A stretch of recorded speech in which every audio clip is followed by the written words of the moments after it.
dalam kehidupan ini bukan saja kita memerlukan satu sama lain, juga dengan menolong orang lain, kita telah menolong diri kita sendiri.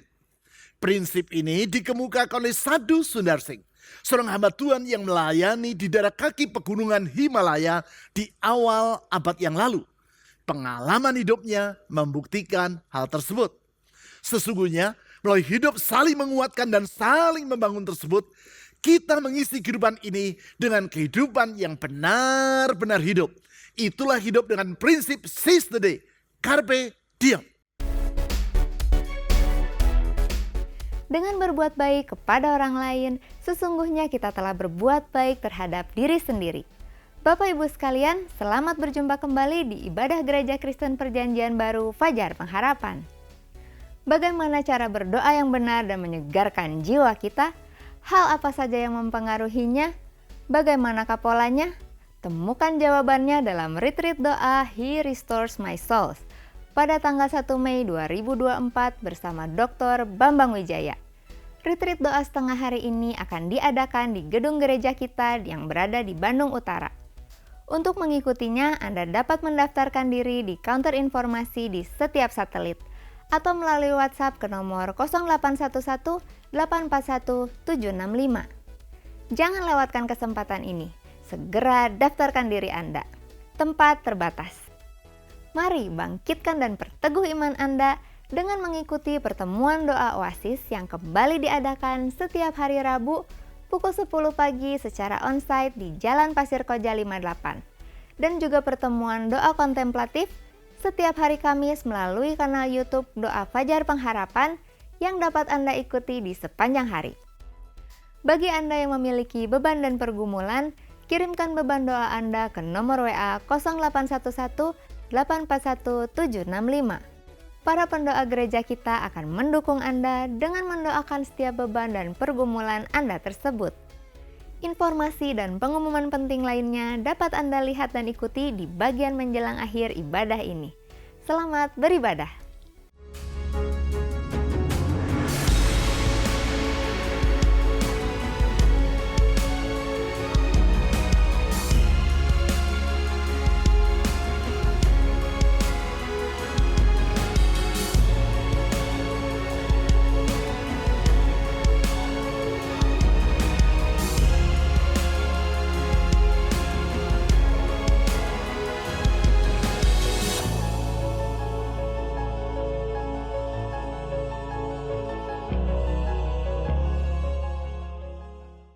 Di dalam kehidupan ini bukan saja kita memerlukan satu sama lain, juga dengan menolong orang lain, kita telah menolong diri kita sendiri. Dengan berbuat baik kepada orang lain, sebenarnya kita juga telah berbuat baik terhadap diri kita sendiri. Prinsip ini antara lain dikemukakan oleh Sadhu Sundar Singh, seorang hamba Tuhan dari India Utara yang melayani di daerah kaki pegunungan Himalaya di awal abad yang lalu. Sundar Singh dilahirkan dalam keluarga yang dengan taat menganut agama Sikh, sebuah agama sinkretis yang berasal dari India. Suatu hari, ketika ia masih berusia remaja dan sedang melewati pergulatan iman, Yesus menampakkan diri kepada Sundar Singh. Perjumpaannya dengan Kristus itu mengubah arah kehidupannya. Dari seorang yang semula membenci kekristenan, sebagaimana juga dengan seluruh keluarganya, di pagi itu Sundar Singh mengambil keputusan untuk menjadi seorang pengikut Kristus. Keputusannya ini mengakibatkan ia diusir oleh keluarganya dan mengalami berbagai penganiayaan. Namun dengan iman yang gigih dilewatinya penderitaan itu. Selanjutnya, oleh pertolongan beberapa orang pengikut Kristus, akhirnya ia mulai terlibat di dalam pelayanan kepada Tuhan. Perjalanan hidupnya dalam melayani Tuhan ini sangat mengharukan dan telah menginspirasi banyak orang. Bukan itu saja, kesalehan hidupnya mengakibatkan ia sangat dihormati di kalangan gereja Ortodoks Syria di India dan gereja Koptik di Mesir, serta gereja Anglikan di Inggris. Ia pernah diundang untuk melayani di berbagai negara di Asia, seperti Burma, Jepang, Tiongkok, Malaysia, serta Inggris, Amerika Serikat, dan Australia. Walaupun ia memperoleh sambutan yang hangat di negara-negara tersebut, namun Sundar Singh tetap kembali ke India dan mendedikasikan hidupnya sampai akhir di sana. Khotbah-khotbah yang ia sampaikan bersifat sederhana, namun sangat menyentuh hati dan menggugah kehidupan rohani banyak orang. Dalam berkhotbah, Sundar Singh menggunakan berbagai perumpamaan yang diambilnya dari kehidupan sehari-hari. Mengenai pentingnya saling tolong-menolong tadi, seringkali ia memaparkan prinsip tersebut melalui kesaksian tentang pengalaman yang pernah ia lalui di pegunungan Himalaya. Sebagaimana yang dimuat dalam buku yang berjudul Sadhu Sundar Singh, Essential Writings. Ia bercerita bahwa suatu hari ia melakukan perjalanan di Tibet bersama dengan seorang penduduk setempat. Mereka hendak menuju ke sebuah desa yang terletak di daerah pegunungan yang tinggi. Sementara berada dalam perjalanan, mendadak cuaca berubah menjadi sangat buruk dan badai salju menghadang perjalanan mereka berdua. Sementara berjalan dengan bergegas agar tidak terperangkap dalam badai salju tersebut, mereka melihat seseorang tergeletak di pinggir jalan setapak yang sedang mereka lalui. Mengamati dari dekat, Sundar Singh mendapati bahwa pria itu masih hidup meskipun sudah nyaris mati membeku. Oleh karena itu, ia berkata kepada rekan seperjalanannya, "Mari bantulah aku untuk membawa orang ini ke tempat yang aman." Rekan seperjalanannya menjawab, "Apabila kita berusaha menggendong orang itu, maka kita tidak akan pernah sampai di desa yang hendak kita tuju. Kita akan mati membeku di tengah perjalanan. Satu-satunya harapan kita adalah sampai ke desa itu secepat mungkin. Kalau engkau menghargai nyawamu sendiri, berjalanlah terus bersama diriku." Kemudian orang tadi berjalan tanpa menoleh ke belakang. Sedangkan Sundar Singh merasa tidak tega meninggalkan orang yang tak berdaya itu menemui ajalnya di sana. Oleh karena itu digendongnya orang tadi, lalu dibungkusnya tubuh mereka berdua dengan selimut. Setapak demi setapak ia melangkah melewati jalan yang licin dan curam. Dengan perjuangan yang sangat berat, ia berjalan menembus badai salju yang lebat. Senja pun tiba dan badai salju sudah berlalu. Sundar Singh melihat bahwa ia sudah berada di dekat desa yang ia tuju. Nampak rumah-rumah yang berada di pinggir desa itu. Di saat yang sama, ia melihat rekan seperjalanannya yang berjalan mendahului dirinya tadi sedang duduk di tepi jalan. Dipanggilnya nama temannya itu. Namun orang itu tidak menjawab. Didatanginya yang bersangkutan. Dan didapatinya bahwa rekannya itu telah meninggal dunia. Tubuhnya membeku oleh dinginnya cuaca. Sedangkan Sundar Singh dan orang yang ia gendong tadi berhasil tiba di desa tujuan dengan selamat. Tenaga yang ia kerahkan untuk menggendong orang tadi dan gesekan tubuh mereka telah menghangatkan badan mereka berdua. Hal itulah yang menyelamatkan mereka. Lalu Sundar Singh menutup kisahnya itu dengan berkata sebagai berikut. "No one can live without the help of others. And in helping others, we receive help ourselves." Tidak ada seorang pun yang dapat hidup tanpa bantuan orang lain.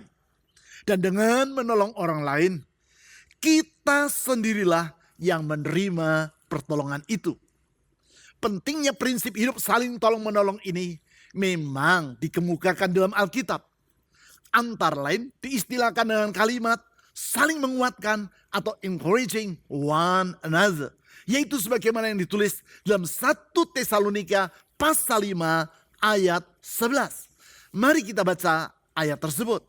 1 Tesalonika pasal 5 ayat 11. "Karena itu, kuatkanlah seorang akan yang lain dan saling membangunlah kamu seperti yang memang kamu lakukan." Dalam Alkitab bahasa Inggris, antara lain dalam English Standard Version atau ESV Bible, Ayat ini diterjemahkan sebagai berikut. Therefore, encourage one another and build one another up just as you are doing. Sebelum saya ajak saudara menelaah ayat ini, perlu saya jelaskan bahwa dalam Alkitab Perjanjian Baru, kata one another yang diterjemahkan dalam bahasa Indonesia sebagai seorang akan yang lain atau saling ini digunakan lebih dari 50 kali. Kesemuanya ini digunakan dalam kaitan sebagai suatu perintah atau larangan. Hal tersebut menunjukkan pentingnya relasi yang bersifat timbal balik atau dua arah, yaitu saling atau satu sama lain di antara umat Tuhan. Bersifat penting karena memang relasi merupakan hal yang sangat hakiki dalam kehidupan manusia. Sebab pada dasarnya intisari dari kehidupan kita adalah relasi kita dengan Tuhan, relasi kita dengan diri kita sendiri, dan relasi kita dengan sesama serta dengan lingkungan di sekitar kita. Semua itu merupakan cerminan dari sikap kita terhadap Tuhan, diri sendiri, dan sesama. Sebagaimana yang telah kita bahas di awal tahun ini, apabila sikap-sikap tersebut berada dalam keadaan yang sehat atau patut, barulah kita akan dapat mengisi kehidupan kita dengan kehidupan yang benar-benar hidup. Itulah kehidupan yang diutarakan dalam kata carpe diem atau seize the day. Minggu yang lalu kita telah melihat salah satu dari kata one another tersebut, yaitu dalam perintah yang Tuhan Yesus sampaikan saat ia melaksanakan perjamuan yang terakhir bersama para muridnya. Itulah perjamuan Paskah menjelang ia akan ditangkap dan kemudian disalibkan. Di saat itu seperti yang dicatat dalam Yohanes pasal 13 ayat 34 sampai 35, 3 kali Yesus menyuruh agar para pengikutnya hidup saling mengasihi atau love one another. Di samping itu, ia juga menegaskan bahwa sikap saling mengasihi ini merupakan tanda dari seorang pengikut Kristus. Sekarang kita lihat dalam 1 Tesalonika pasal 5 ayat 11 tadi, Rasul Paulus menulis bahwa salah satu bentuk dari sikap saling mengasihi tersebut adalah saling menguatkan atau encourage one another. Sikap saling menguatkan yang berjalan seiring dengan sikap saling membangun atau build one another up. Sikap saling menguatkan sebagaimana yang tercermin dalam pengalaman yang telah dilewati oleh Sadhu Sundar Singh seperti yang telah saya ceritakan di awal dari uraian firman Tuhan ini. Sikap saling menguatkan ini tentu tidak terlepas dari realitas. Yang pertama, tidak ada hidup yang tanpa tantangan. Saya ulangi, saling menguatkan ini diperlukan sebab yang pertama, tidak ada hidup yang tanpa tantangan. Keadaan ini merupakan suatu realitas yang tidak dapat dipungkiri. Sebab hidup di dunia ini memang tidak terlepas dari kesukaran. Acap kali saya bertanya kepada jemaat yang sedang mendengarkan khotbah saya. Adakah di antara saudara yang sama sekali tidak pernah mengalami kesukaran dalam hidup saudara? Kalau ada, silakan saudara mengangkat tangan.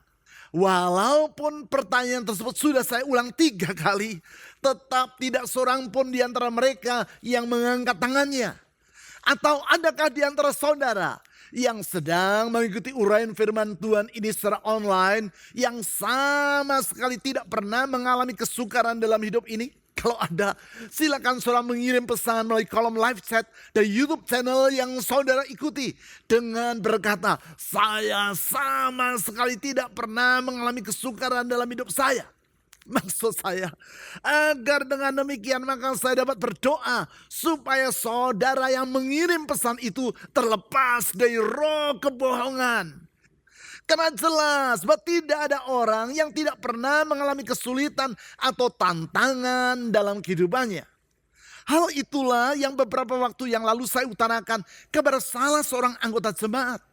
Sementara kami makan malam bersama, ia berkata, heran ya Pak. Masalah dalam kehidupan yang saya alami seperti tidak ada hentinya. Sedangkan kalau saya lihat orang lain, kok sepertinya hidup mereka lancar-lancar saja tanpa ada masalah. Mengapa bisa seperti itu ya Pak? Menjawab keluhan jemaat ini, saya berkata, memang rumput tetangga selalu nampak lebih hijau. Mendengar jawaban saya sambil tertawa, ia berkata, begitu ya Pak? Saya pun berkata lagi, jangankan dalam hal usaha Pak, untuk tidur pun tidak sedikit orang yang mengalami kesulitan. Artinya memang tidak ada hidup yang tanpa tantangan. Hal tersebut terlihat dari apa yang diutarakan oleh Paulus di dalam 1 Tesalonika pasal 5 ayat 11 tadi. Yaitu, karena itu kuatkanlah seorang akan yang lain dan saling membangunlah kamu seperti yang memang kamu lakukan. Perintah agar para pengikut Kristus saling menguatkan ini menunjukkan adanya tantangan yang mereka hadapi. Sehingga mereka perlu saling menopang dan saling membangun satu sama lain. Memang hidup sebagai pengikut Kristus bukan berarti hidup yang bebas dari kesukaran. Itulah sebabnya Rasul Paulus mengingatkan jemaat agar mereka saling menguatkan. Encourage one another. Saling menguatkan. Sebab ada kalanya tantangan dan kesukaran yang mereka hadapi melampaui kemampuan mereka secara manusiawi untuk mengatasinya. Sehingga apabila di antara para pengikut Kristus itu tidak saling menguatkan, maka mereka tidak akan mampu melewati badai kehidupan yang datang secara silih berganti. Lebih jauh, sikap saling menguatkan ini diperlukan sebab yang kedua, tidak ada orang yang tidak memerlukan orang lain. Saya ulang, yang kedua, sikap saling menguatkan ini diperlukan. Sebab tidak ada orang yang tidak memerlukan orang lain. Artinya, tidak ada orang yang hidup seperti Superman. Yaitu orang yang memiliki kemampuan yang tidak terbatas. Superman yang dikatakan faster than a speeding bullet, more powerful than a locomotive, able to leap tall buildings in a single bound. Lebih cepat dari kecepatan peluru, lebih kuat daripada lokomotif, dan mampu melewati gedung-gedung yang tinggi hanya dengan satu loncatan. Sesungguhnya dalam realitas tidak ada orang yang seperti itu. Itu hanya ada dalam cerita komik atau dongeng. Tidak ada Superman, there is no Superman. Tidak ada manusia super. Yang ada semua kita adalah manusia yang terbatas. Kalau saja ada manusia yang super sehingga tidak memerlukan orang lain, maka tentu Rasul Paulus tidak akan menulis dalam 1 Tesalonika pasal 5 ayat 11, yaitu, karena itu kuatkanlah seorang akan yang lain dan saling membangunlah kamu seperti yang memang kamu lakukan. Adanya pernyataan ini menunjukkan bahwa semua orang memerlukan orang lain. Hal itu diutarakan dalam kalimat yang sangat berarti oleh David McNally, seorang konsultan dalam bidang organisasi dan perusahaan, dalam bukunya yang berjudul Even Eagles Need a Push. Bahkan burung Raja Wali pun memerlukan dorongan. Di situ ia mengelaborasi apa yang ditulis dalam Ulangan pasal 32 ayat 11, yaitu bahwa Tuhan menggambarkan dirinya seperti seekor Raja Wali yang menggoyang-goyang sarangnya dengan maksud agar anak-anaknya berani melangkah keluar dari sarang tempat selama ini mereka dibesarkan. Tanpa dorongan dari sang induk itu, maka anak-anak Raja Wali tadi akan merasa nyaman dan tinggal dengan mapan di dalam sarang tempat mereka ditetaskan. Mereka tidak akan pernah berusaha untuk mencari makanan sendiri. Mereka akan terus berlindung dalam sarang tanpa pernah menghadapi realitas kehidupan, yaitu badai yang ada kalanya datang menantang. Artinya, apabila mereka terus hidup dengan nyaman dan mapan dalam sarang tersebut, maka potensi yang ada pada diri mereka tidak akan pernah berkembang. Itulah sebabnya David McNally menulis, sang Raja Wali dengan lembut membimbing anak-anaknya menuju ke tepi sarang. Tugasnya sebagai seorang induk hampir selesai. masih ada tugas yang terakhir, yaitu mendorong anak-anaknya agar keluar dari sarang. Oleh karena itu, didorongnya mereka satu persatu keluar dari sarang tadi, dan mereka pun terbang. Kalau burung Raja Wali yang sesungguhnya mampu untuk terbang pun memerlukan dorongan dari induknya sehingga mereka mengembangkan kemampuannya, maka berarti tidak ada orang yang tidak memerlukan encouragement atau dorongan dari orang lain. Dorongan dalam bentuk kata-kata yang menguatkan dan membangun agar mereka berani menghadapi realitas kehidupan. Realitas yaitu bahwa hidup ini sesungguhnya tidak bebas dari kesukaran. Justru apabila kesukaran-kesukaran tersebut ditanggapi dan dihadapi secara positif, maka kesulitan-kesulitan itu akan dapat menjadi tumpuan untuk meraih hal yang lebih besar dalam kehidupan. Sekarang, yang ketiga, sikap saling menguatkan ini diperlukan.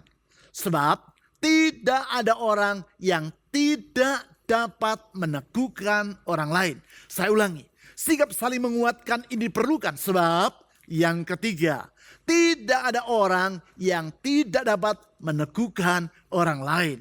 Artinya, bukan hanya orang-orang tertentu dan orang-orang yang hebat saja, apalagi hanya Superman yang dapat meneguhkan orang lain. Bukan. Lihatlah apa yang ditulis oleh Rasul Paulus di dalam 1 Tesalonika pasal 5 ayat 11 tadi. Karena itu, kuatkanlah seorang akan yang lain dan saling membangunlah kamu seperti yang memang kamu lakukan. Kepada siapakah tulisan ini ia tujukan? Hanya kepada para rasul yang lain? Hanya kepada para raksasa imankah? Bukan.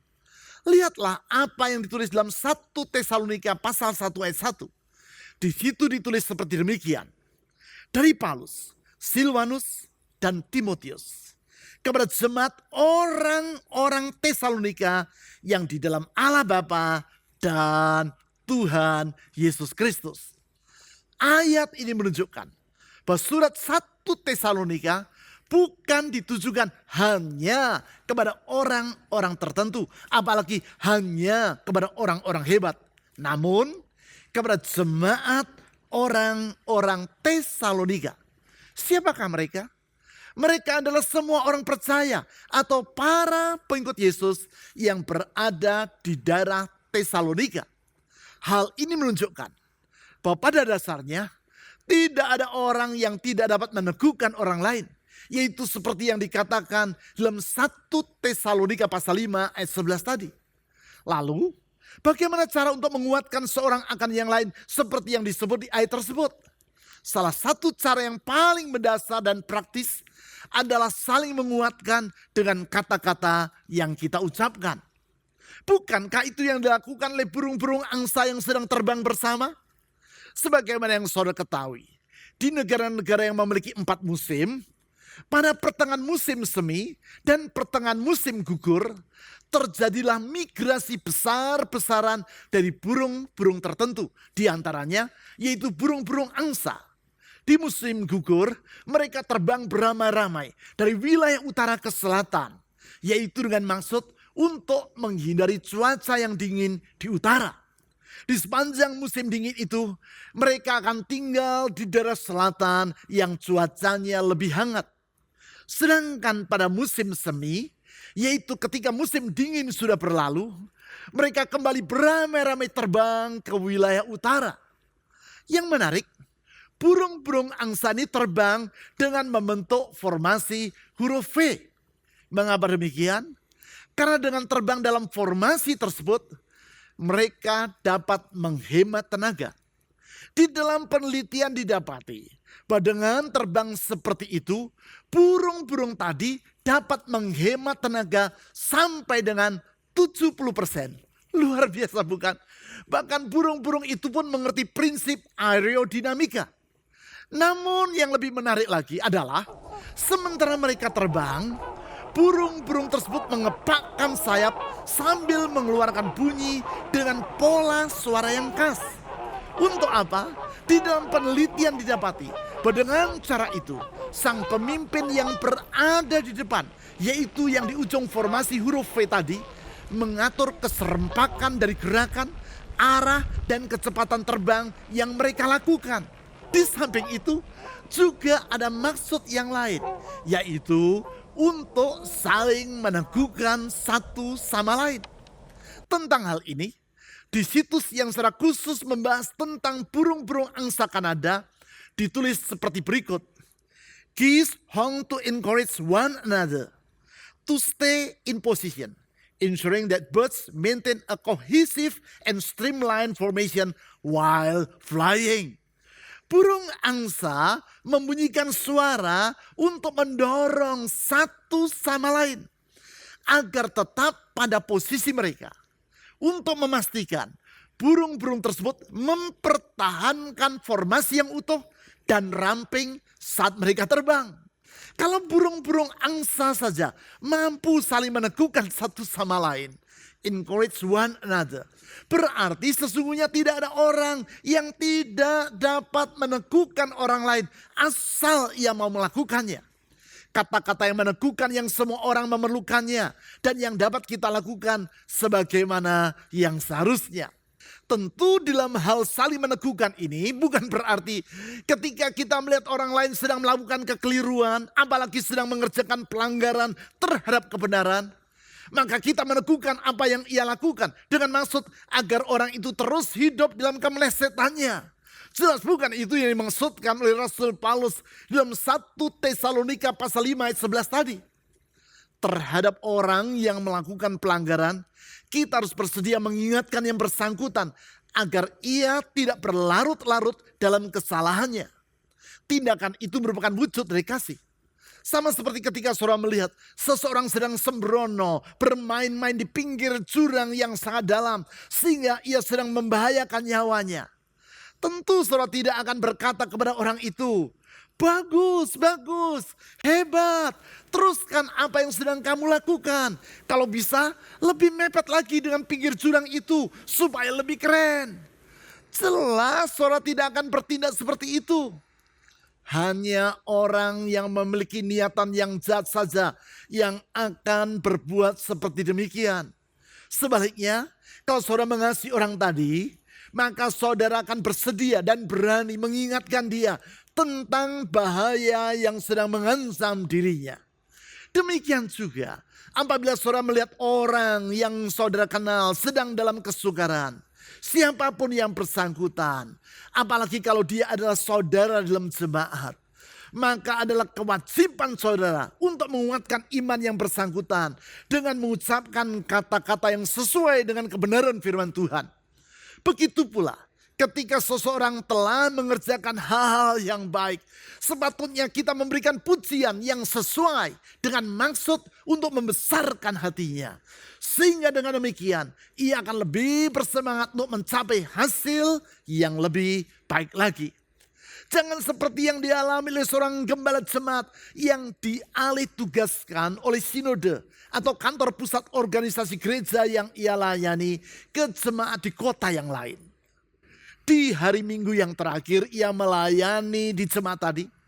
Dan ketika berpamitan kepada para anggota jemaat sambil menjabat tangan mereka satu persatu, ia melihat seorang ibu yang sudah berusia lanjut berlinang air mata.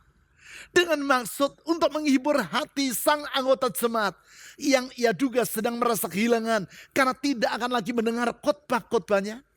Gembala jemaat ini berkata, jangan khawatir Bu, pasti gembala jemaat yang menggantikan saya akan dapat berkhotbah dengan lebih baik daripada saya. Mendengar apa yang diucapkan oleh Pak Pendeta, air mata anggota jemaat ini semakin berurai.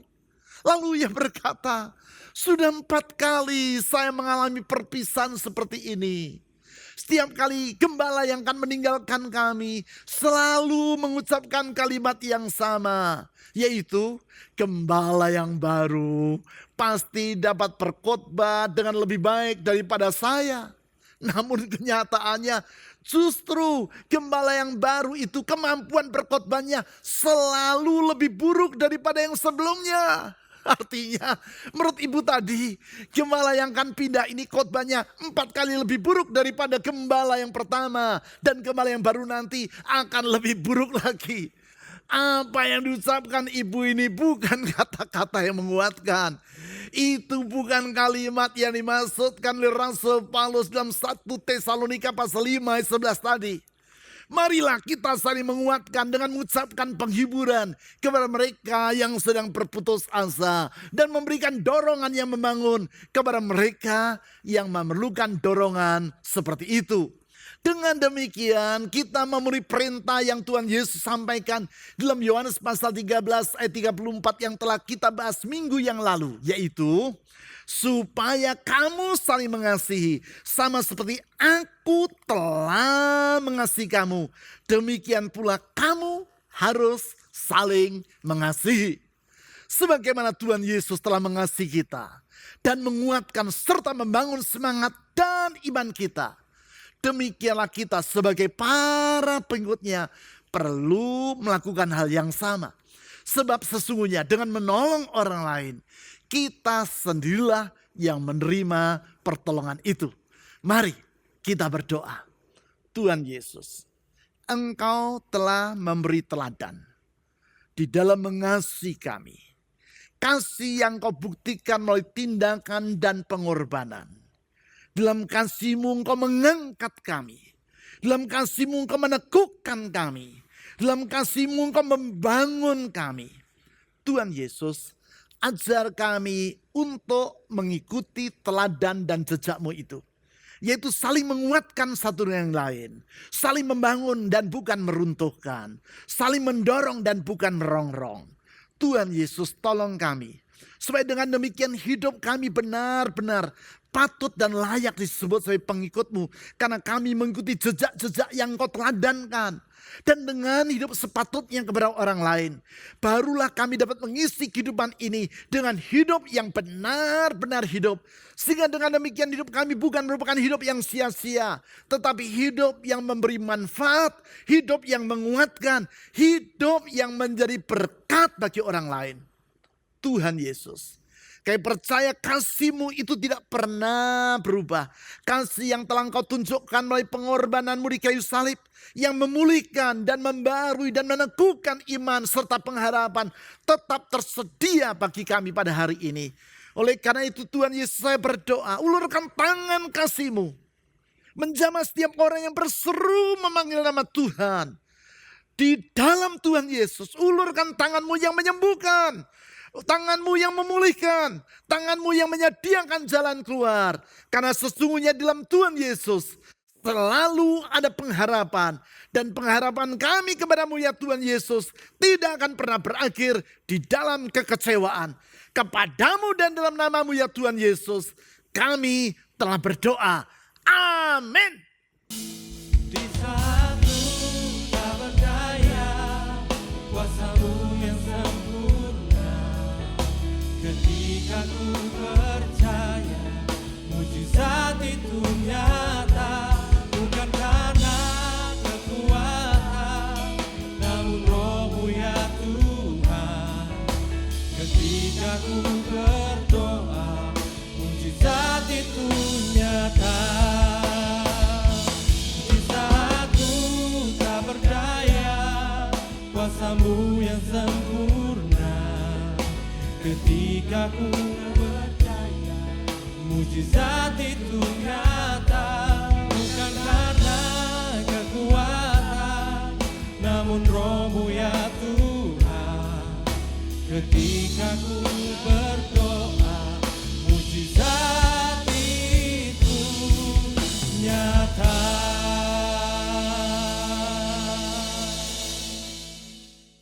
Berikut adalah beberapa informasi dan kegiatan gereja kita yang dapat Anda ikuti.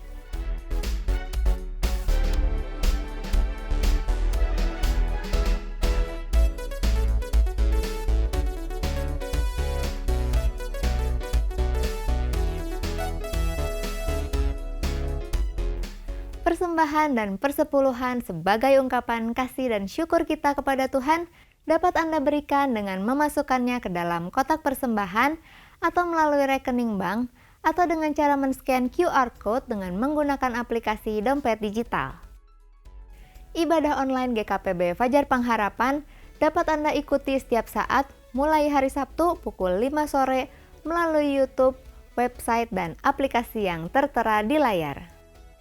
Berbagai informasi penting lainnya dari gereja kita dapat Anda ikuti melalui website www.fajarpengharapan.net atau melalui aplikasi GKPB Fajar Pengharapan serta Instagram GKPB Fajar Pengharapan.